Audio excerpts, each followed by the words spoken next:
when we're turning A-shaped bar chords around, it is not a good idea to replace the first, second and third with the second, third and fourth, because within 4 frets, even with the smallest hands, you're not able to get your fingers to fit.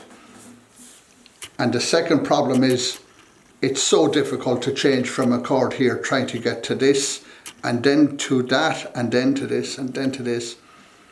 It's much wiser to spend a few weeks learning how to bend your third finger backwards, because this is the A chord played another way.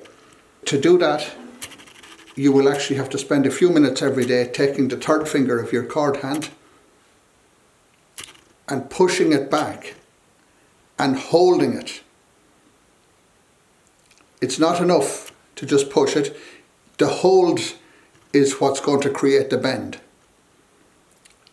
It takes about 4 to 6 weeks.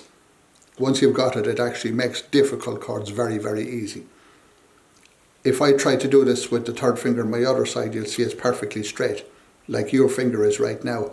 I never had to do it with my rhythm hand because I play chords with my left hand. This has been developed many years ago. I remember it took 4 to 6 weeks. The advantage is that I was able to slide my bar chord the whole way down to the 12th fret on electric guitar. I could give you so many examples. One that comes to mind is Cocaine by Eric Clapton, where he was going.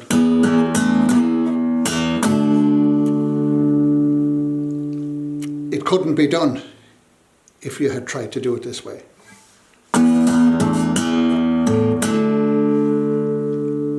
I only had to move one finger to do that, and when I'm changing from some of these chords in, it's so much easier.